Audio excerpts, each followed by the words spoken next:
Hello and welcome back to Buckle Up. All three of us are here again, and now we're driving a van that you've not heard of yet, but you'll probably see a lot of very soon. Yes, so this is the Farizon van. Yeah, Farizon SV, and we are in the L2H2, which means it's both a little bit taller and a little bit longer Than the L1H1. Yes, than your kind of standard, I think, small transit-sized van. Yes, this is a full-sized transit-sized van.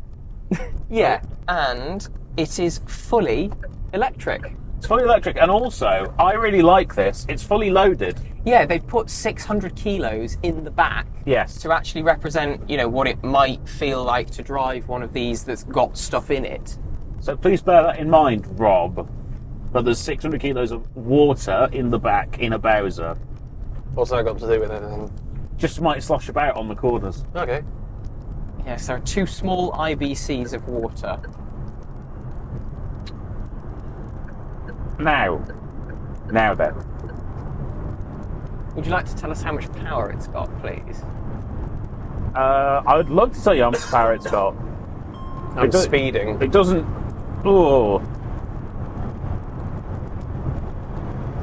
It has, Jasper, 231 PS. That's quite good, actually. And 336 Newton meters of torque. It's also got so much wind noise because the window's open. My apologies. It's still quite noisy, is what I'd say. Is your window open, Rob? I can't really check it because I'm doing a lot of making sure it goes straight at the minute. Okay. It doesn't sound like there's a window open. It just sounds like there's a lot of wind noise. What's interesting is the maximum speed is 84 miles an hour. Well, I'm doing 88 indicated. Yeah. Amazing. So we are at VMAX. Except his foot's not all the way down. I'm lifting off. The van comes with two battery options. So there's a 67 kilowatt hour or an 83 kilowatt hour battery. And that will either charge at 120 or 140 kilowatts, depending on if it's the big battery or not. They've got quite good figures, actually, in terms of charging speed.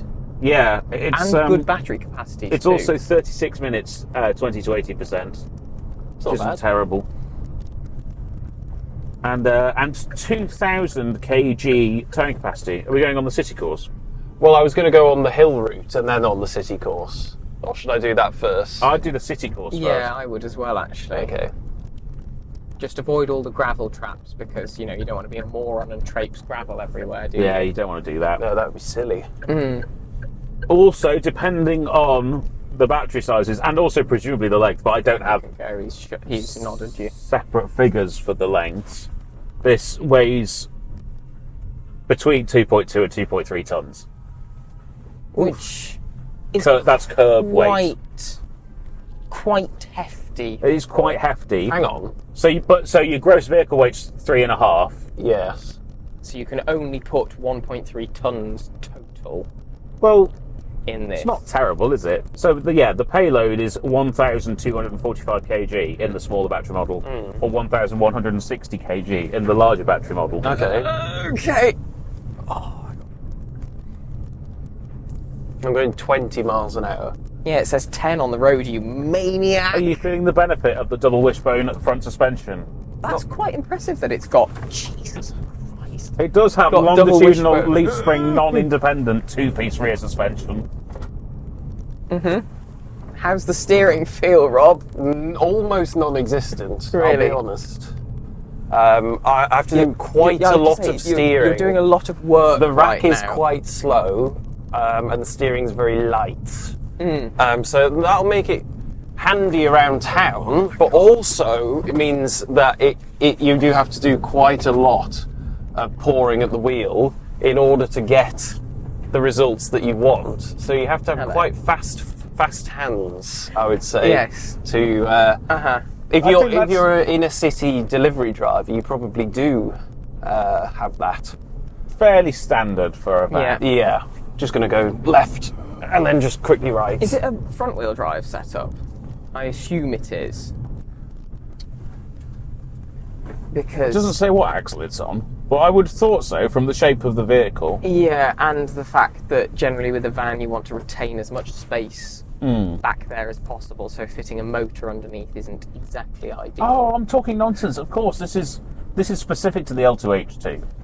So all the figures I've given are specifically for the L2H2. Maximum ground clearance, guys, 150 mil. That's Nice. quite low. So shall we go off-roading? Yeah, let's go on the off-road course. Is that? I wonder if. So I assume that 150 millimeters at maximum is when it's unladen. Yes. You've got proper physical climate controls, which is good. However, I suspect that that screen is not particularly legible for Rob. No, it's not. How then, Rob, for a 5.5 metre long vehicle, how was manoeuvrability? It's not terrible. It's certainly slow. Yeah. In its steering, handling, all of that sort of stuff. It's like a van. Oh, Ooh. it Very thinks musical. I'm speeding. Chime, isn't it? Slightly two slightly different tones. One for the speed limit has changed, followed by a different pitch for the you are exceeding it. I'm going to say it looks quite smart in here, but I do feel cabin- like we're missing cubbies. Yeah, there's no Yeah. cup holders up here. No cup holders here. There's There a is- glove box and there's 2 drawers, and one of them has Yeah. cup holders in it. But It does. You can't access it if you have a middle seat passenger. no. And there's no overhead, even though there's Yeah. possibly space. in front of Definitely this. space for overhead here, unless you are a member of the Top Hat Society. Well, this would be the perfect vehicle for a top hat Yes. wearer. But you wouldn't then be able to store things up there. You heard it here first, guys.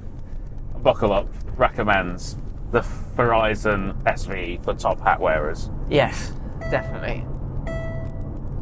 It's Now not, that's but you're not interesting. speeding, are you? No. That's interesting because it says the speed limit is 50 and it was beeping at me for going 43. Okay. Now it thinks I'm going to crash and now it's really violently trying to steer me. You probably can turn that off with a double press of a button somewhere. No idea where.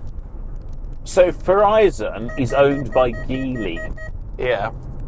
So Geely, I'd have thought, should have fairly mature software offerings for Yeah. the European market because they sell Lotus, they do Volvo.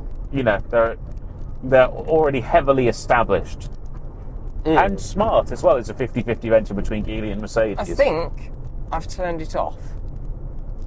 Okay. That screen's quite usable. The graphics do look like something out of about 2009, but That's not in bad. terms of like the actual design of things, the screen is fine. Remember, there's What, 600 kilograms of water in the back. in the Yes, boot? this is actually a fire engine currently. We're just using all of the road that we've got available to us, that's all. Maybe I'll turn auto emergency braking back on. No, don't be silly. Oh my god. We're all having a good time. Yes, Rob, I would rather be here for a long time, not a good time. No, I'm the complete opposite, and I've got the steering wheel, so Oh no. just tuck it in. We're gonna really feel this compression here. Yeah. Nicely dealt with. I think the leaf springs are operating well under load. They are, yeah. I wonder if I think it'd be bouncier if it didn't have. I was the, going to say, I think if you just had a load of semi-empty Amazon parcels in the back of this, There we go. it might be. Lovely. It might feel a little bit And just less planted. this. Yep. And whoa, hello. And then we're just gonna gently brake. Gently. Use all of the. Oh, there's a pothole. Yeah. Representing British roads. Thank you. We have been here before. Tuck it in. Okay. Oh. There we go. Lovely. What a great car, van. So bank robber getaway van. What are we It's- thinking? It's certainly. It's yes. Is it better here than it is on a city route? Yes, it is actually. So Oh. if you do Alpine deliveries, Yeah. Alpen deliveries. Yeah. no Alpine, If you deliver Alpen cereal, How are the brakes? pressing them, Are they? Ooh. I did not like that. Oh, This is great. the seats are surprisingly okay, I think. Yeah. Given I'm sitting on about 2/3 of one. How dare you? No, just because the middle seat in a van is Yeah. always incredibly flawed. I suspect Rob is quite comfortable. I am. There we go. Yeah. The sound of the Bowser sloshing in the back is sort of like Disconcerting. ocean waves in the night. It's putting me to sleep. Anyway, It's spacious, stylish, electric, but maybe needs a bit of work on the software and a few more cup holders. yeah. Yeah. I think that would be my my one take. And anyone else want to give a bit of I conclusion? Or like this orange strip across the dashboard. The design in here is really quite nice, I think. This is nice for a van. Yes. It feels a here. bit more like a car interior has been put into a van. Well, I turned that off. well, you haven't. Anyway, thank you very much for watching. If you've enjoyed the video, make sure to give it a like. Comment down below and let us know your thoughts on whatever this van is called. But most importantly, please do subscribe and ding the notification bell so you never miss one of our uploads. And if you want to support what we do, you can do so in one of three ways. That's by either buying merchandise, you can become a channel member, or you can follow us on all of our lovely, lovely social media pages, all linked down in the description. So, with that in mind, goodbye. Bye. Bye.